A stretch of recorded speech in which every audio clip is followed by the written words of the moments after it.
महाराष्ट्रात वाढती कोरोना रुग्णसंख्या लक्षात घेता महाराष्ट्राचे मुख्यमंत्री उद्धव ठाकरे यांनी संपूर्ण महाराष्ट्रामध्ये मिनी लॉकडाऊन लावलेलं आहे। या मिनी लॉकडाऊनमध्ये संपूर्ण जे नियम आहेत ते कडक करण्यात आलेले आहे, निर्बंध कडक करण्यात आलेले आहे आणि यामध्ये आवश्यक सेवेव्यतिरिक्त सर्व दुकाने हे बंद करण्यात आलेले आहे। मात्र या संपूर्ण बंदचा व्यापारी वर्गातून फार मोठ्या प्रमाणात विरोध होतो आहे आणि याच विषयावर बोलण्याकरिता आपल्यासोबत कॅमेटचे अध्यक्ष दीपेन अग्रवाल सर आहेत। आपण त्यांच्याकडून जाणून घेऊया की नेमकं त्यांच्या आता सरकारकडे काय मागण्या असणार आहेत। सर, ज्या पद्धतीने बंद ठेवण्यात आलेला आहे, व्यापारी वर्ग फार मोठ्या प्रमाणात नाराज आहे, काय आपली नेमकी आता सरकारकडे मागणी आहे? हमारी मांगनी सरकार के तरफ से ये है कि जो लॉकडाउन जिस तरीके से सरकार ने एब्रप्टली अनाउंस कर दिया और सरकार ने जो पब्लिसाइज़ किया था 5 तारीख शाम को, ये कहा था कि वीकेंड पे लॉकडाउन लगने वाला है और वीकडेज पे कड़क निर्बंध रहने वाले। तो उससे ये समझ में आ रहा था और यही स्टेटमेंट सभी जगह से जो मंत्री लोग हैं सरकार में उनके भी यही स्टेटमेंट आ रहे थे कि वीकडेज पे दुकानें चालू रहेगी और वीकेंड पे कड़क लॉकडाउन की वजह से दुकानें और ऑफिसेज बंद रहेंगे। लेकिन बाद में जब चीफ सेक्रेटरी साहब सीताराम कुंटे जी का ऑर्डर आया, उसको पढ़ के ये क्लियर हुआ कि शॉप्स और ऑफिसेस दोनों वीकडेज में भी बंद है और वीकेंड पे भी बंद है। तो ये तो बहुत गलत हुआ और इसका हम पूरी तरीके से निषेध और विरोध कर रहे हैं, क्योंकि व्यापारी को टेकन फॉर ग्रांटेड लेना।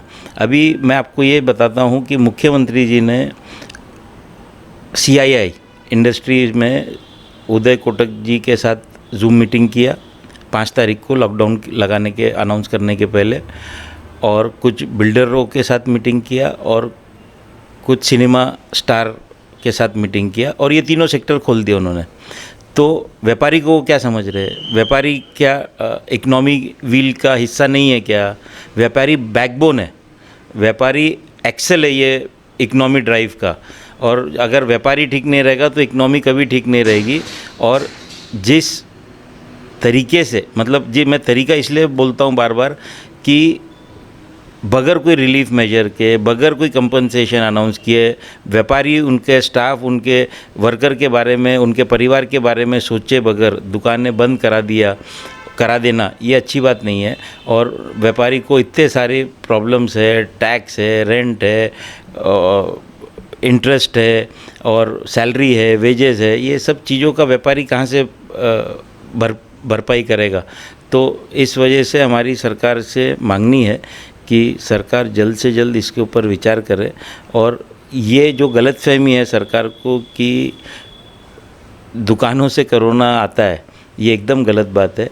कोरोना कहाँ से आता है और कैसे फैलता है ये सरकार को मालूम है, लेकिन उसके बावजूद एक इजी वे आउट निकालना और लॉकडाउन अनाउंस कर देना, इसके ऊपर हमारे हिसाब से सरकार ने पूरी स्टडी करना चाहिए था। और ये जो फैलाव हो रहा है कोरोना का, उसकी चिंता हमको भी है। हम भी संवेदनशील लोग हैं। व्यापारी जो है, आप देखोगे पिछले लॉकडाउन में व्यापारी घर के बाहर निकल के और इतनी ज़्यादा तादाद में व्यापारी ने सोशल रिस्पॉन्सिबिलिटी निभाते हुए लोगों को खाना मुहैया कराया, अनाज के पैकेट हो या खाना, मतलब वो पका के पैक करके जो लोग अफोर्ड नहीं कर सकते तो उनके घर तक जा के व्यापारियों ने डिलीवरी दी है और उनका कोरोना वॉरियर बोल के उनका स्वागत भी किया गया व्यापारियों का। और ये हमारे जो कॉन्स्टिट्यूएंट्स है पूरे राज्य में, सब जगह, हर शहर में हमारे आह्वान पे हमारे लोगों ने ये कार्य भरपूर किया। तो ऐसे समय में व्यापारी के बारे में सोचे बगैर ऐसा लॉकडाउन कर देना, इसका हम निषेध करते हैं और सरकार को ये अपील करते हैं कि जल्द से जल्द इसको रिलैक्स करे और शॉप्स, ऑफिसेस खुलने की परमिशन दी जाए। सर, अनेक वेळा सरकार कडक निर्बंध करत असतात कोरोनाच्या वेळेस आणि नेमकं ते खापर नेमकं ते व्यापाऱ्यावर फोडलं जातं, तर व्यापाऱ्याच्या विरुद्ध हे सरकार काही विचार करते असं आपल्याला काय वाटतंय का? देखिए, एक्शन तो यही बताता है कि व्यापारी के सर के ऊपर ही सुपारी फोड़ी जाती है ये जो गलत है बहुत, ऐसा नहीं करना चाहिए सरकार ने सभी सेक्टर और सेगमेंट्स के बारे में सोचना चाहिए। अभी मेरे को एक बात बताइए, व्यापारियों की दुकानें बंद करा दी, मतलब सभी दुकानें बंद करा दी। कोरोना की चिंता हमको भी है, उसका फैलाव नहीं होना चाहिए, लेकिन कैसा, जहाँ पे भीड़ है वहाँ कोरोना फैलने का डर है। तो ऐसे बगैर स्टडी किए, बगैर डेलिब्रेट किए, ऐसे बहुत सारे सेक्टर्स हैं जहाँ पे दिन में 2 कस्टमर आते मुश्किल से। Automobile, iron and steel, furniture, tiles, दिन में 2 कस्टमर आते, तो उनको क्यों बंद कर दिया भाई आपने? क्या कारण है उनको बंद करने का? अच्छा, नागपुर में सीताबर्डी एरिया है, वहाँ पे भीड़ दिखाई देती है, पेपर में फ़ोटो आता है, वो भीड़ काहे की है? कभी आकलन किया है कमिश्नर ने, कलेक्टर ने या प्रशासन और शासन ने कि वहाँ भीड़ क्यों दिखाई देती है? वो भीड़ फेरी वाले और जो रोड साइड जो वेंडर्स है उनकी भीड़ है, वो उनके पास जो ग्राहक रहते हैं उसकी भीड़ है, दुकानें तो खाली है। तो बगैर डेलिब्रेट किए, बगैर सोचे समझे ऐसा लॉकडाउन अनाउंस कर देना और सभी लोगों को तकलीफ़ में डाल देना, that is not good governance. उनके बारे में विचार करके उनको रिलीफ मेजर, कंपनसेशन अनाउंस करके फिर बंद करना। अभी मुख्यमंत्री जी का हमने एड्रेस सुना, मुख्यमंत्री जी ने वेस्ट की बात की, ब्राज़ील और यूएस और यूके और जर्मनी सब जगह, इटली सब जगह की बात की कि यहाँ पे बंद है, यहाँ पे सेकेंड वेव में वापस लॉकडाउन हुआ वगैरह। लेकिन क्या मुख्यमंत्री को ये जानकारी है कि वहाँ पे कितना पैकेज अनाउंस किया गया और कितने पैसे वहाँ पे डायरेक्ट लोगों के खाते में, वेजेस में, अगर इंडस्ट्रियलिस्ट है तो उसके खाते में, दुकानदार है तो उसके पास, उसके सैलरी, प्राइवेट वालों को सैलरी, कितने पैसे उन्होंने वहाँ पे मुहैया कराए, कितना कंपनसेशन दिया, कितना रिलीफ मेजर्स दिया, ये भी तो देखना चाहिए ना। उसके बारे में सोचे बगैर ये बोल देना कि बस ये बंद है, तो कोरोना का डर हमको भी है और हमारे व्यापारी भाइयों को भी है। लेकिन उसके बावजूद आज मेरे को बताओ, एसेंशियल कमोडिटी की सर्विस चालू है, अच्छी बात है, चालू रहनी चाहिए, लेकिन वो व्यापारी नहीं है, उनको कोरोना नहीं होता है। कोरोना सिर्फ जो मार्केट में व्यापारी बैठा है उसके पास ही होता है। तो सरकार ने अपने स्वार्थ के हिसाब से उनको जो लगता है, आज पेट्रोल पंप में वो जो पेट्रोल भर रहा है उसको कोरोना नहीं हो सकता है। मतलब कोई लॉजिक होना चाहिए, कोई स्टडी होना चाहिए, कोई वर्किंग होना चाहिए, उसके बेस पे। अच्छा, फिर उसके बाद क्या रोड मैप है सरकार के पास? अभी सरकार ने लॉकडाउन किया, तो ये लॉकडाउन के इसमें क्या हेल्थ इंफ्रास्ट्रक्चर क्या बढ़ाने के लिए सरकार की प्लानिंग है और क्या क्या सरकार करने वाली है, उसका वाइट पेपर क्यों नहीं पब्लिश करती सरकार कि ये 7 दिन में हम ये काम करेंगे, फिर अगले 7 दिन में हम ये काम करेंगे और इस तरीके से हेल्थ इंफ्रास्ट्रक्चर बनाएंगे, इस तरीके से हम बेड्स इम्प्रूव करेंगे, इस तरीके से हम हॉस्पिटल वो करेंगे। कोरोना तो पिछले साल आ गया था, 2020 में आ गया था, तो आज 2021 में सेकेंड वेव की तैयारी क्यों नहीं किया सरकार ने? ये सब लापरवाही है और वो सब लापरवाही और अपना फेलियर का पूरा ठिकड़ा व्यापारी के ऊपर फोड़ देना और उनको तकलीफ़ में डाल देना और पूरी इकनॉमी को तकलीफ़ में डाल देना। आज एक ग्राहक जो है, आज नागपुर मतलब महाराष्ट्र का एक ग्राहक अगर दूसरे सेंटर में चला जाता है तो वापस नहीं आता। इंडस्ट्री आपने चालू रखा, इंडस्ट्री चालू रखने से क्या हो रहा है आपको रॉ मटेरियल का सोर्स व्यापारी के थ्रू होता है, इंडस्ट्री का फिनिश प्रोडक्ट व्यापारी के थ्रू बिकता है। तो जब वहाँ पे उसको अच्छा, फिर मिल्स एंड मशीनरी का जो दुकान है वो बंद है, मिल्स एंड मशीनरी के बगैर इंडस्ट्री की मेंटेनेंस नहीं होती, इंडस्ट्री नहीं चल सकती है। तो ये सब जुड़ी हुई चीज़ें हैं। इसमें एक सेक्टर चालू कर देना और एक सेक्टर बंद कर देना और उसका नेट इफ़ेक्ट क्या है उसको सोचे समझे बगैर, थॉट मतलब माइंड अप्लाई किए बगैर ये लॉकडाऊन अनाउन्स कर दिया, ऐसा लगता है। सर, विरोधी पक्षांनी असं म्हटलेलं आहे की हे लॉकडाऊन करत असताना व्यापारी वर्गाचा जो GSTचा पैसा आहे तो तरी राज्य सरकारने कुठेतरी त्यांना वापस करावा, म्हणजे त्यांना कुठेतरी एक राहत मिळेल, अशी मागणी आपण सुद्धा करता है का?